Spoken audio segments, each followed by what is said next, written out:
as a family tu tak ada waktu tu. Jadi kerajaan, sebab maksudnya apa, kita kena faham, diorang tu terlalu rajin. Okay, saya ulang lagi sekali.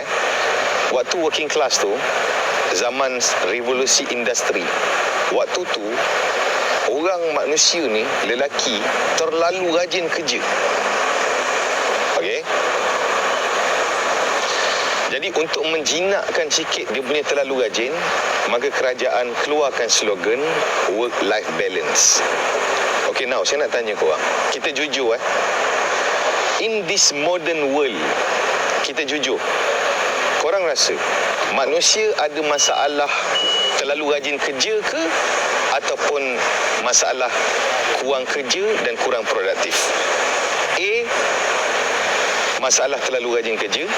B, masalah kurang produktif dan malas. Korang rasa, jujur, based on korang tengok on society, korang tengok depan mata korang. B. Okey, now saya nak tanya korang, berdasarkan uruf keadaan masyarakat semasa, adakah sesuai kita mengamalkan slogan work-life balance, ataupun kita mengamalkan slogan henyak sampai lunyai? Sebab untuk balance hidup ni di zaman moden, orang dah tak ada masalah. Sebab semua orang tahu nak balance hidup je. Dah terlebih balance pun ada. Kan? Yes. Jadi untuk orang yang tak faham, dia akan marah saya. Tetapi kita kena tengok uruf, kawan-kawan. Kita kena tengok keadaan masyarakat semasa. Sebab tu saya mendorong kawan-kawan, apabila kita mengamalkan sesuatu dalam hidup ni, kita kena tahu, why am I doing this? Siapa setuju? Apa-apa yang kita buat dalam hidup ni, kita mesti tahu kenapa kita buat. Sebab apabila kita buat sesuatu tanpa kita faham, jadi kita punya amalan dalam hidup tu dia tak tercapai tahap maksimum. Sebab kita buat sebab orang lain buat. Okey? Jadi, dia tak ada isu pun work-life balance apa semua ni. As long semua orang tahu dia punya keadaan kehidupan dia, financial dia di tahap yang mana. Sebab hidup ni ada phase. Bukan korang, bukan saya je. Kalau tanya mak bapak kita pun sama. Korang pernah tanya tak mak ayah korang? Ataupun mak ayah kita pernah cerita tak? Waktu kita belum lahir dulu, ada yang duduk dalam bilik sewa, tidur atas toto, tak ada mesin basuh pakai tangan, ada yang pergi sungai, tak ada peti air simpan dalam almari yang, kau ingat tak almari rumah opah kita tu? Dia almari kayu, lepas tu dia ada dawai-dawai warna hijau tu, simpan lauk dalam tu, kan? So along the way tu, bila hidup dah semakin okey, anak-anak dah semakin besar, baru growing kehidupan tu. So maksudnya memang itu phase normal dalam hidup. Cuma saya nak bagi tahu jujur, untuk zaman moden ni tak mustahil engkau boleh ubah hidup engkau dalam tempoh 1 tahun. Saya terpaksa jujur, kawan-kawan. In this modern world, tidak mustahil engkau boleh ubah hidup engkau dalam tempoh 1 tahun. Dengan syarat kau mesti guna media sosial, internet dan teknologi. Sebab dalam sejarah ketamadunan manusia, inilah satu-satunya zaman yang kita boleh reach more people walaupun tanpa melibatkan fizikal. Sebab dulu, untuk orang explore peluang, dia kena merantau, naik gunung, turun gunung. 3 purnama, guys. 3 purnama. Yang tak balik berapa ramai? Okey, yang isterinya jadi janda berapa ramai? Dulu. Okey. So bila datang zaman moden, Allah telah memberikan ilham kepada manusia mewujudkan internet, media sosial dan teknologi. Kalau tanya saya, boleh. Sembang macam orang malam. Bukan dik, kita siang. Malam kita tak ambil. Malam ni ada pengumuman tu. Sampul raya. Kita siang. Kawan tahu kan sekarang tengah, dia panggil apa? Solar, tak ada kan? Matahari tak berapa nampak kan sekarang. eclipse, yes. Solar eclipse. Okey, seterusnya saya yakinlah kat sini saya cakna juga, saya minat ilmu fitan, estakologi kan. Saya minat. Dan saya cakna saya ambil tahu. Cuma orang semua kena realistik. Ada orang dia ambil berat ilmu fitan sampai hidup dia yang hari ni terbengkalai. Masih miskin. Okey. So ini ramai salah faham. Kita ambil berat pasal ilmu akhir zaman ni, ilmu fitan, persediaan, kita ambil berat. Tapi kita kena realistik dengan hidup realiti ni. So apa benda yang kita kena buat, kita still kena buat. Okay, provide the best for the family, kita kena buat. Ada orang dia terlalu ekstrim terhadap ilmu fitan ni sampai hidup dia pun tak ada progress. Yang ni tergapung. Kita tak boleh macam tu.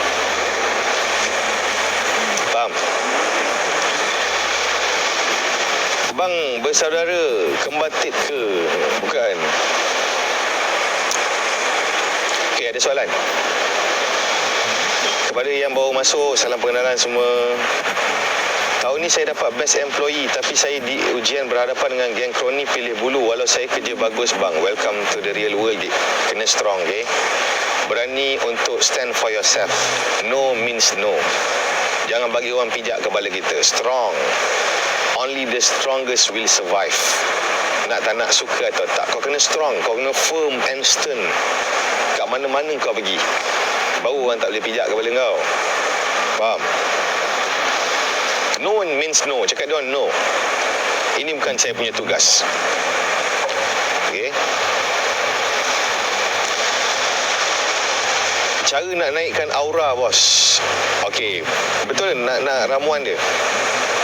Petang ni cari daun semalu, rebuskan dengan duri dia sekali, minum airnya sampai habis. Okey. So bila kita akan rasa nyilu-nyilu ke alkom, insya-Allah aura kita akan naik. Jangan gurau. Saya tak tahulah benda-benda aura-aura ni, saya tak tahu. Salam dari Brunei. Oh, orang Brunei. Nama siapa? Bang, nak kiss dahi bang. Alamak, jom. Awak separuh masak ke apa? Tak boleh lelaki cium lelaki. Adik-adik yang separuh masak, tak apa. Nasihat saya, naikkan testosteron, okey? Mungkin estrogen tinggi dalam badan tu. Jadi dia punya cenderung lebih kepada minat yang sama. Tapi tak apa. Allah Maha Pengasih dan Maha Penyayang. Okey? Komen jujur tentang Forex. Forex saya tak tahulah tuan. Okey, tapi ni saya punya jujur boleh Saya tahu kat dalam ni ada trader, ada geng-geng Forex apa semua. Tapi saya bagi tahu untuk all the youngsters Okey? Pertama saya tak tahu pasal Forex, pasal trade saya memang tak tahu dan saya tak buat. Okey, cuma saya syorkan untuk orang yang masih muda, phase yang pertama dalam hidup ni, korang kena banyak buat benda-benda yang bersifat reality, supaya korang akan belajar banyak benda. Belajar convincing, belajar deal dengan orang, belajar berkomunikasi dan sebagainya. Okey. So bila sampai satu tahap korang dah mahir benda-benda ni, korang nak pergi masuk dunia trade ke apa benda, terpulang pada korang. Okay, sebab kadang-kadang mungkin kalau orang tu tak perasan, bila dia fokus duduk depan skrin kan, duduk depan skrin tengok, nanti dia lack on banyak skill lain. So kita tak nak ambil sikit-sikit. Faham? So kita nak handal semua. Kita pandai bersosial, kita tahu nak convince people. Lepas tu kita pun boleh trade juga, buat macam-macam. Macam saya dapati bila saya banyak buat benda-benda di alam realiti ni, saya banyak improvement. Sebagai seorang individu, saya banyak improve experience, jumpa orang, pergi macam-macam tempat. So saya punya mind ni banyak berkembang. Saya lah secara peribadi. Okey, itu saya punya advice Dia tak ada masalah kau nak buat apa semua tu terpulang, tapi make sure korang ada skill sosial ni semua okey. Pendapat tentang DMA Islam, saya tidak, memang daripada dulu tak ada ambil servis mengulas orang secara individu. Okey, sebab saya rasa kalau saya ulas mungkin tak betul, jadi fitnah, jadi berdosa pula saya. Saya simple je. Kalau rasa okey, boleh follow, tak okey jangan follow, itu je.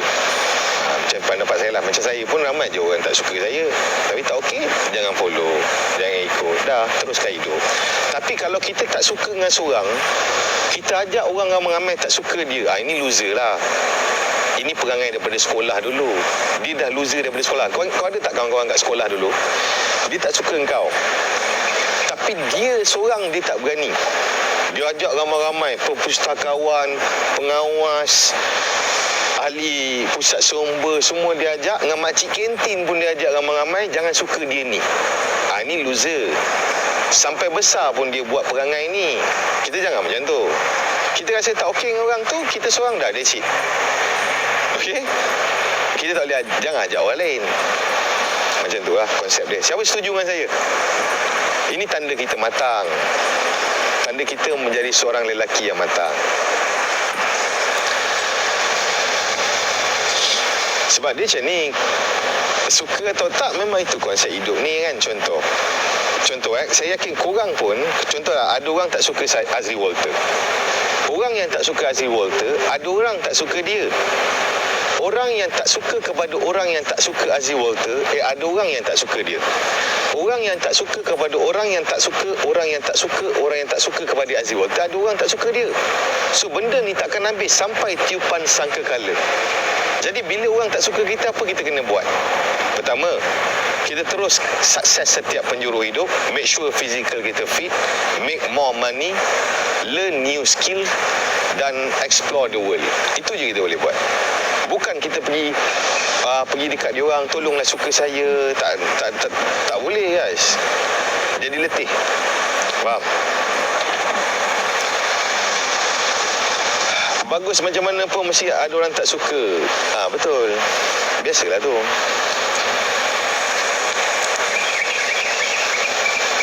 Waalaikumsalam. Pendapat abang tentang isu buli dalam bola sepak. Pula buli bola sepak macam mana tu? Tak bagi bola? Tak nak pas bola ke apa? Gelicik seorang ke apa? Oh, saya macam ni lah. Saya lain sikit daripada kebanyakan orang. I don't give a fuck about buli bola ke apa benda semua. Sebab lepas saya tahu tak ada apa-apa impak pun berlaku dalam hidup saya. Yang saya tahu, lepas raya ada lebih kurang 3 bilion duit dah masuk dalam market. So duit akan susut nilai. So apa saya kena prepare? Macam mana saya nak earn more? Macam mana saya nak make more money? Sukses setiap penjuru hidup. Saya macam tu.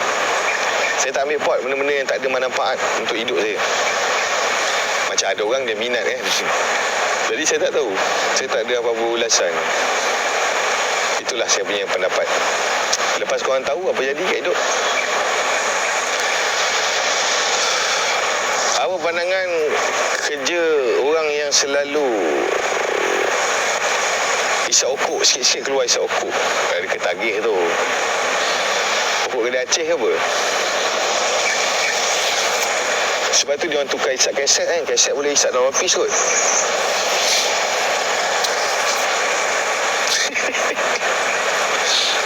Duit apa tu 3 bilion? Oh, duit yang ni? Oh, ada yang baru masuk ke? Tadi kita orang buat kira matematik, ada yang baru masuk ke? Tadi kita orang buat kiraan matematik tadi. Hari tu kan kerajaan bagi bonus dekat penjawat awam 2,000 seorang. Siapa ada kerja kerajaan sini? Penjawat awam ada? Siapa penjawat awam? Kawan-kawan yang kerja kerajaan ada? Okey, korang dapat bonus kan hari tu? 2,000 kan bulan Februari. Okey. Lepas tu raya ni dapat lagi seorang 500, betul? Kan? So kita orang buat calculation tadi. So penjawat awam lebih kurang 1.2 juta. So kita buat kira-kira. Maksudnya sejak Februari sehinggalah April, kerajaan telah memasukkan duit baru ke dalam market sebanyak 3 bilion. So bila duit semakin banyak dalam market, lepas tu nilai dia akan semakin susut. So implikasi dia adalah harga barang akan meningkat, cost of living akan meningkat, sama ada kita perasan ataupun tak. Dan dengar-dengar itu hari, dengar petrol nak diapungkan, yang mana akan ramai yang terapung. So benda-benda macam ni lah sebenarnya kita kena cakna berbanding dengan kes buli bola tadi. Siapa setuju? Kan? Benda macam ni kita kena ambil pot berbanding dengan siapa yang curang, siapa bercerai, siapa macam-macam lah. Okay? So benda ni kita kena ambil pot sebenarnya supaya kita be prepared, kita bersedia. Okay, lepas raya, raya ni macam mana aku nak spend duit? Okay, lepas raya ni apa skill baru aku nak kena belajar? Okay, so tengok kita punya career path. Okay, adakah aku nak bersara sampai umur 60? Ataupun sebelum umur 60 aku nak bersara? Kalau ya, apa aku punya plan? Dengan siapa aku nak kawan? Kat mana aku nak belajar? Apa senjata kenderaan yang aku boleh guna? So sepatutnya kena macam tu. Okay? Bang dah tengok email belum? Belum Syah. Belum top up lagi Harga petrol diapungkan bagus ke tak bang? Mungkinlah sesetengah untuk kerajaan punya kaedah pun mungkin pada diorang bagus lah. Tapi apa-apa decision pun dia akan memberi implikasi. Yang paling teruk adalah orang-orang yang dia tahu jana pendapatan satu sumber je, iaitu tunggu ujung bulan. Siapa setuju? Sebab macam saya cakap kan, perasan atau tak, apabila kita kerja, separuh daripada gaji kita gunakan untuk menguruskan kita pergi kerja tu. Shit. Saya ulang lagi sekali. Saya bukan pekecilkan orang kawan-kawan. Tolong kepada yang baru masuk semua, tolong dengar apa yang saya cakap ni. Saya bukan hina orang, bukan pekecilkan orang. Ada ramai orang salah faham dengan saya, marah saya. Dia kata butuh. Contoh dia butuhkan saya. Padahal saya bagi tahu benda betul. Sebab kita tak perasan. Ada ramai orang menggunakan separuh daripada gaji dia untuk menguruskan operasi dia nak pergi kerja tu. Contoh, so bila kita pergi kerja, kita kena ada kenderaan untuk pergi kerja. Betul? Lepas tu, orang yang kerja dekat dengan office ni minoriti. Kebanyakannya jauh daripada office. Adalah yang dekat dengan office tapi segelintir. Ramainya yang jauh daripada tempat tinggal. So ada kos kenderaan, kos selenggara kenderaan dia, tak kisah motor atau kereta, kos petrol, lepas tu kos tol, kos parking kalau ada parking. Seterusnya kos apa lagi? Bila dia pergi kerja, laki bini, kos untuk letak anak-anak dia sementara dia orang pergi kerja. Faham? So kalau orang tu tak kira betul-betul, sebenarnya itu belum kira kos dia bayar kenderaan tu untuk dia pergi kerja. Betul tak? Lepas tu macam-macam lah. So sebab tu ramai orang mengalami masalah kewangan sebenarnya. Tidak ada conversation yang pasal ni sebab orang takut nak bagi tahu. Sebab ada ramai bos tak nak bagi tahu benda ni sebab dia takut staff dia berhenti. Kau setuju? Tak setuju? Ada ramai orang yang ada power, bos tak nak bagi tahu benda ni sebab dia takut ramai orang berhenti. Saya punya pendapat macam ni. Orang nak buat pilihan kerjaya tu nombor 2, tapi semua orang kena tahu benda betul. Saya bagi tahu staf saya benda ni. Saya bagi tahu staf saya, korang kerja sekarang ni sama dengan kerjaya makan gaji. So pendapatan korang terhad. Kalau korang nak saya naikkan gaji, boleh, cuma gaji yang korang dapat adalah berdasarkan daripada jualan. So kita punya deal macam ni. Kalau korang nak dapat lebih, kita naikkan jualan. That's how the world works. Ataupun kalau korang rasa tak nak, korang boleh explore macam-macam kerjaya lain. Kalau nak belajar, bagi tahu saya ada pengalaman. Tapi saya bagi tahu staf saya, ada staf yang masih kerja, ada staf yang dah berniaga sendiri. Kena bagi tahu.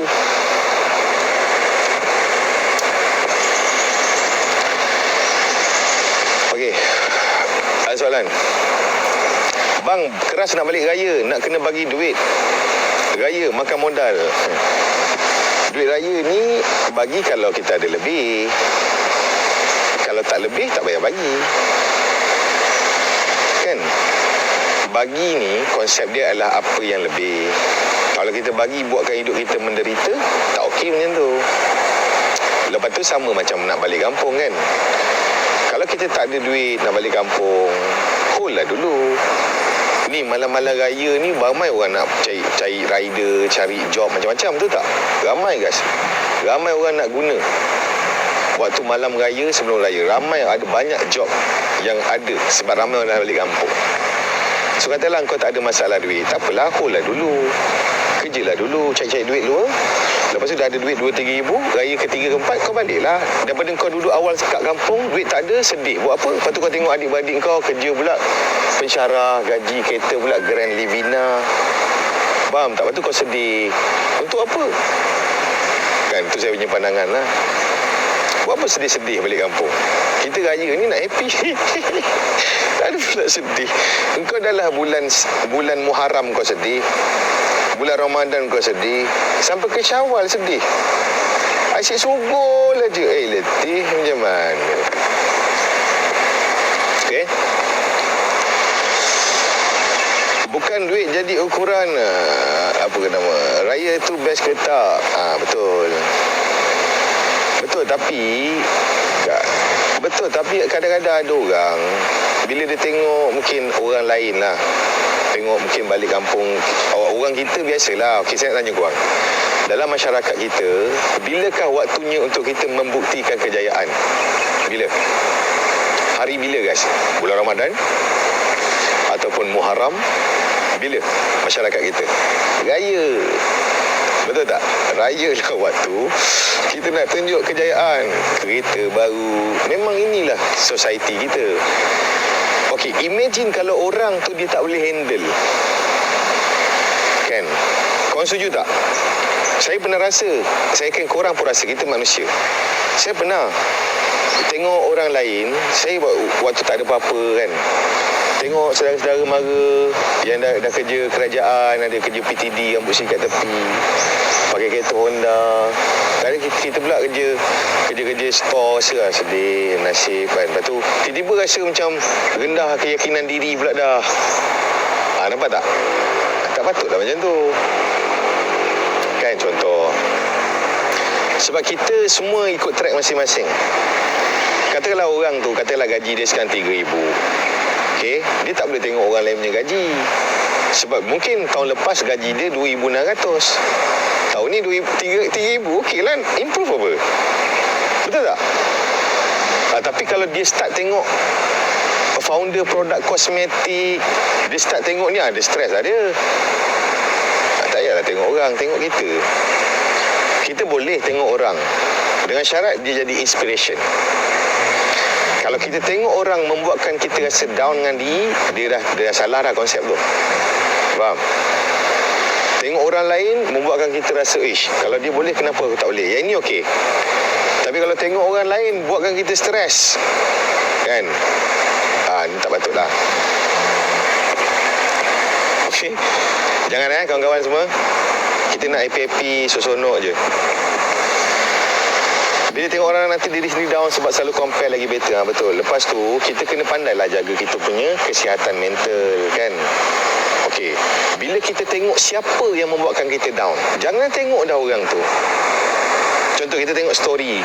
Orang kan suka sekarang ni, dia geletik kaki anak ni. Baru dapat baby, geletik kaki anak ni, gelikan guna janggut. Kawan tu pula sama-sama sekolah dulu pengakap. Dia belum kahwin, tak ada orang nak lagi.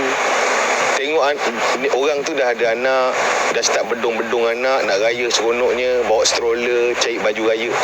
Dia tengok, dia rasa down. Siapa yang bangang sebenarnya? Yang tengok yang bangang.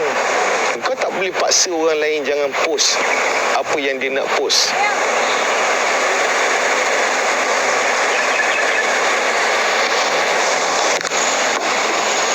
Sekejap. Sambil-sambil tu, siapa yang nak join Walter University, korang Roger nombor ni. Sekejap.